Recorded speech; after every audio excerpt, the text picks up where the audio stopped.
Agora que a gente já instalou o JClick, já conhece a zona click, já sabe rodar uma atividade que tem lá no portal, a gente vai aprender a compor uma nova atividade, ou começar a compor. Então vou abrir o JClick Autor, que é o programa no qual a gente vai fazer uma nova atividade. Maximizar para ver melhor. Quando a gente abre, ele sempre abre nesta tela. Aqui não é possível editar, eu clico nos campos e nada acontece. Essa é uma dúvida muito comum dos professores. Por que eu não consigo escrever? Porque o JClick só permite que a gente comece a editar se a gente fizer um novo projeto.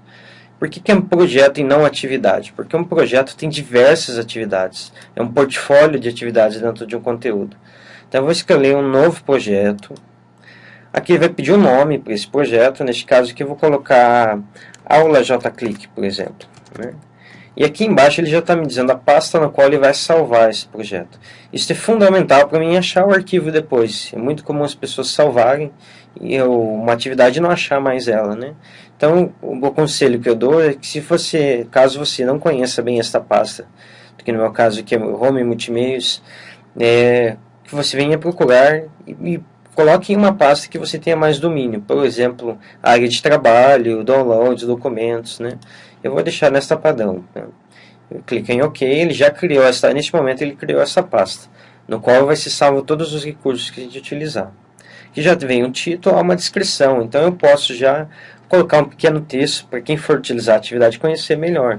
Por exemplo, esta é uma atividade de língua da disciplina de ciências, com o conteúdo células, né? Então, um pequeno texto introdutório. O campo seguinte são os autores. Como esse é um programa autoral, quem cria a atividade tem os direitos sobre ela, né?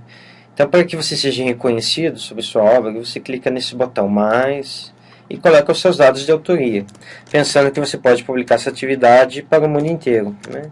Então, o nome do autor, se quiser colocar uma descrição sobre a sua função, um e-mail para que as pessoas entrem em contato, né? Aí clique em OK, já ficou ali. Você pode colocar informações sobre o seu local de trabalho, no qual você está desenvolvendo esse trabalho, então é só adicionar mais também. Se tiver mais revisões, você pode adicionar aqui as datas de revisão. Nesse caso está dizendo que no dia 7 de dezembro foi criada essa atividade, né? E embaixo os descritores. Para que servem os descritores? Se a gente for procurar lá na zona clique, existe uma infinidade de atividades. Então, quantos mais detalhes eu colocar nesses descritores, mais fácil fica para as pessoas localizarem a atividade depois. Então, nos níveis aqui eu posso escolher se a educação no ensino anos iniciais, ensino fundamental, ensino médio, EJA, educação especial, né? As áreas eu poderia colocar numa disciplina específica. Nesse exercício eu vou colocar aqui, por exemplo, ensino fundamental, anos finais, áreas, ciências. Vou colocar mais alguns descritores, algumas palavras-chave. No idioma, eu vou clicar em adicionar. Ele já vai me abrir uma tabela de códigos segundo o ISO 639, ou seja, um código internacional de linguagens, né? Como tem uma lista infinita, a dica é clicar uma vez e ir na tecla P do teclado. Ele vai pular só para as linguagens que tem P, no caso, até chegar no português, OK. Já colocou português PT. Por último, a camada. Que a camada é a aparência da janela de jogo, né? Nós temos várias opções de aparência, de layout diferente. Eu vou mostrar na prática o que significa. Para mostrar isso, a gente vai abrir o player, JClick Player, né? Percebam que, por exemplo, essa aparência dele é o default, ou seja, a aparência inicial e padrão. Eu posso mudar para outras. Vem em ferramentas definições, no geral, camada. Eu vou escolher, por exemplo, a orange, laranja. Clicar em OK. Veja que o visual do programa ficou diferenciado, inclusive a aparência dos botões.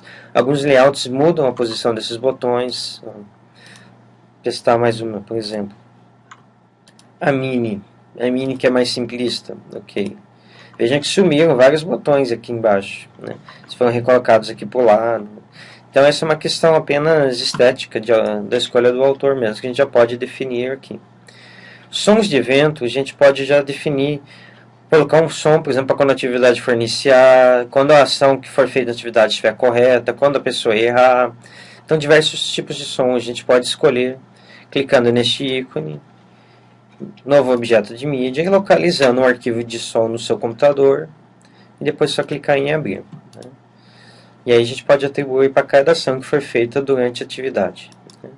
Então, esta é a primeira tela inicial do projeto. Né? A segunda tela é a biblioteca de recursos. Para que serve a biblioteca de recursos? Para compor as atividades, eu vou usar imagens, vou usar sons, vou usar vídeos. Então, eu posso já colocá-los todos de uma vez aqui, para que eles estejam à mão para mim utilizar depois. Para fazer isso, eu preciso clicar nesse ícone aqui no cantinho. Né? Vai abrir uma janela na qual eu vou procurar recursos de mídia no computador. Né? Por exemplo, eu vou abrir uns que eu já tenho aqui. Muscular, por exemplo, que é uma imagem. Eu clico em abrir.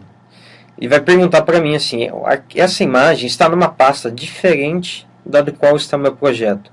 Você quer que copie para a pasta do projeto? Eu aconselho que sim, porque pode ser que se você não fizer isso, quando você for executar a atividade depois, falte essa imagem. Então ele já pergunta se quer copiar, eu respondo sim, que já apareceu essa imagem. Poderia ser um vídeo, poderia ser um áudio, por isso que a gente chama de atividades multimídias. Né?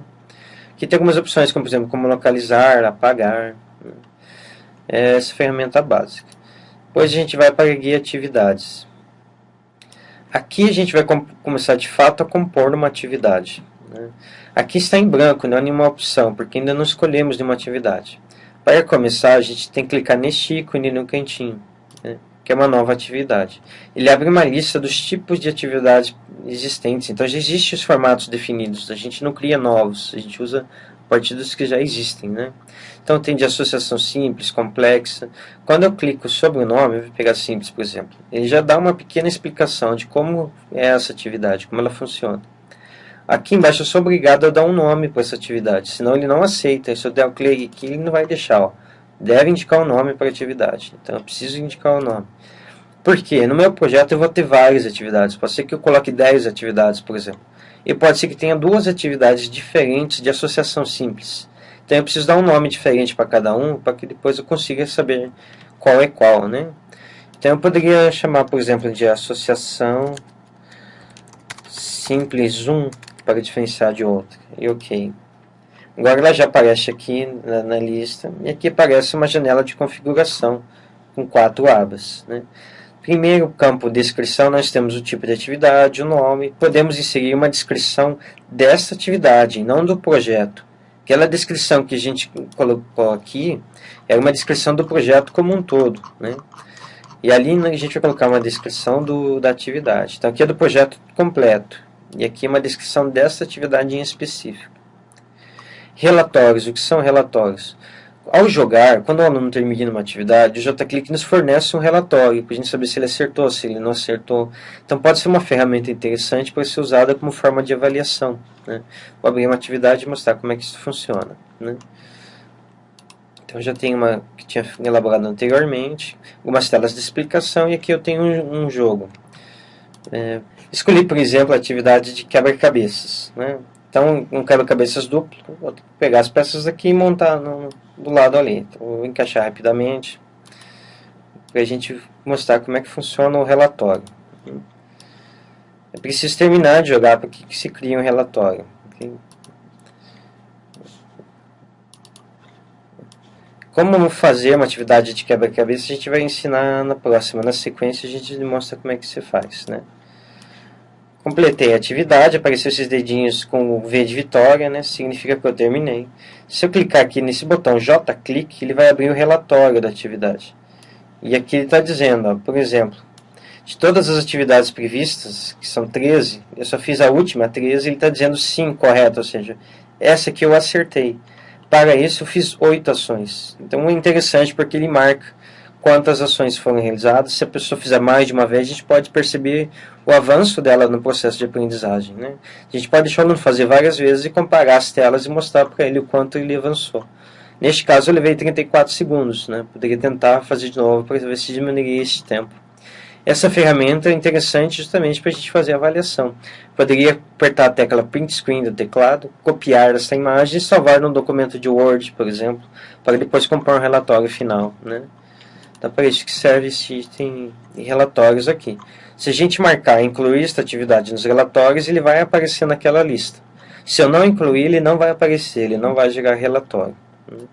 Que é a interface do utilizador, eu posso mudar a camada novamente por atividade. Então, para cada atividade eu posso pôr um layout diferente, né? Se quiser diversificar, deixar mais atrativo.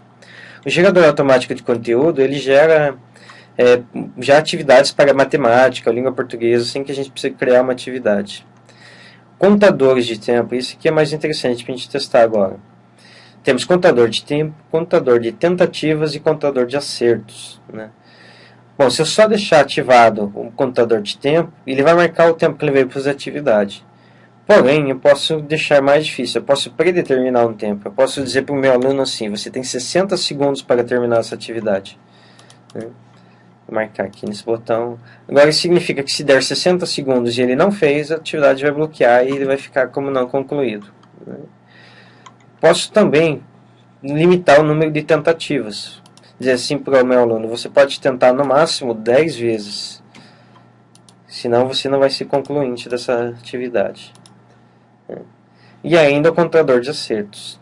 Posso deixar todos desmarcados e simplesmente não utilizá-los, ou posso escolher quais eu considero que para essa atividade são mais interessantes. E vamos testar essas funções. Então eu marquei. Primeiro eu vou deixar desmarcado todos e vamos jogar. Este botão serve para a gente pré-visualizar, então eu não preciso salvar e abrir o JClick Play para ver a atividade. Enquanto estou compondo ela, eu já posso testar clicando neste botão, né? Então eu vou jogar, percebam que aqui o botão acertos está em branco, tentativas está em branco e tempo está em branco. Eu deixei desmarcado, portanto ele não vai marcar nenhuma dessas opções. Então eu vou fechar, vou marcar o contador de tempo e vou jogar de novo. Percebam que agora já está contando o tempo aqui do lado. Ainda não há limite, ele apenas marca quanto tempo eu levei para fazer a atividade, né? Ainda não está marcando tentativas e acertos. Então eu vou marcar o contador de tentativas e o contador de acertos. Eu vou jogar, vamos ver o que acontece. Agora tem números em todos, o tempo já está correndo. Quando eu tentei uma vez, ele já vai marcar uma tentativa. Neste caso eu acertei, então um acerto. Caso eu venha errar, deixa eu pegar aqui, por exemplo, 2 tentativas e só um acerto. Então ele vai marcando quantos acertos eu fiz. E a última opção, que é mais difícil, eu vou colocar um limite. Então eu vou indicar um tempo em segundos, né? Para esse exercício eu vou colocar 15 segundos para ser mais rápido, né? E o número máximo de tentativas, primeiro vamos só no tempo, né? 15 segundos no máximo. Vamos tentar jogar para ver o que acontece. Ele começa contando regressivo, ó, 15, 14, 13. E quanto o tempo estiver correndo, eu posso montar. A hora que o tempo parar, ele vai congelar a tela, eu não vou conseguir fazer mais nada. 2, 1, acabou o tempo, ó, não consegui terminar a atividade. Aí a gente pode ver, por exemplo, quanto acerto se faz em um determinado tempo, né? Vamos tentar outra alternativa agora. Agora o tempo vai ser livre, porém eu vou ter no máximo 10 tentativas. Não, 10 é muito. 5 tentativas para concluir essa atividade. Será que é possível? Vamos ver. Então vamos lá. Primeira peça. Já marcou aqui, ó, agora tenho 4 tentativas restantes. Acertei em uma e levei 7 segundos, né? Mais 3 tentativas e já acertei 2. Mais 2 tentativas, acertei 3. Já bloqueou, porque já deu 3, deu tempo, deixei o tempo marcado, deu 15 segundos, né? Tinha que ter desmarcado o tempo máximo, tirar o contador de tempo, então. Ótimo, agora sim, 5 tentativas. Então ele pode bloquear tanto pelo tempo quanto pelo número de tentativas. Posso marcar os dois ao mesmo tempo, né? Ou seja, tanto vale o tempo quanto o número de alternativas, ou apenas um deles. 5 tentativas bloqueou. No caso desse exercício seria impossível completar em 5, né? Porque haveriam mais de 5 peças. Mas em outros tipos de atividades isso pode ser bastante útil, né? Botões de ajuda. O que é um botão de ajuda? Vou deixar aqui só 0. Aqui. Durante a atividade pode ser que esteja muito difícil a solução de uma determinada situação. Então eu posso ajudar a pessoa a concluir de 2 maneiras. A primeira é mostrar uma mensagem, uma dica que ajude ele a lembrar a solução. Por exemplo, lembre-se da aula na qual a gente estudou o que são células procariontes, por exemplo. Pode ser que essa dica ajude ele a lembrar, né? Células procariontes, né? Vamos jogar para ver o que acontece. Então ele está jogando, ele está em dúvida, ele não consegue achar mais uma solução. Ele pode vir neste botão, que é ajuda, clicar e vai aparecer essa dica, ó. Lembre-se da aula qual a gente estudou. Então é uma dica geral para a atividade, para ele resolver. Ou então, ao invés de dar uma dica, a gente também pode mostrar a solução. Então neste caso, ele tentou, não conseguiu. Quando ele clicar aqui na ajuda, vai mostrar uma tela mostrando qual é a imagem completa, qual é a solução da atividade. Aí ele pode fechar e tentar continuar. Isso é interessante, por exemplo, num quebra-cabeça que tem muitas peças, que ele já esqueceu qual era a imagem anterior, ou que tem muitos detalhes, né? Então ele pode vir na ajuda e tentar ver como que é a solução. Existe um outro botão, que também é uma ferramenta de ajuda, chamada informação.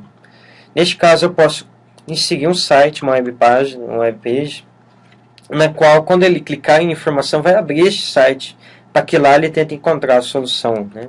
Por exemplo, aqui, .google.com, por exemplo, né? Então, quando ele estiver jogando, ele está em dúvida, não lembra, ele vai clicar no botão informação, e dependendo da configuração do computador, ele vai abrir o navegador da internet, que vai levar a este site. Quando não abre, é porque há um problema de configuração com o navegador, né? Aí depende da configuração do computador mesmo, né?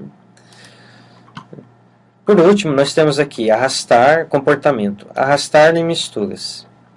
O arrastar, no meu caso, está marcado. Eu vou desmarcar para ficar mais claro o que significa.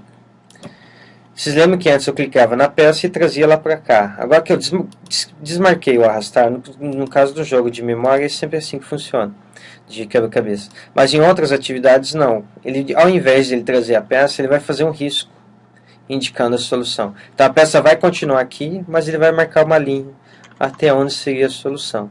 Isso se o arrastar estiver desmarcado, né? Número de misturas é quantas vezes ele vai embaralhar as peças para a atividade. Então, quanto mais misturas, mais difícil fica a solução.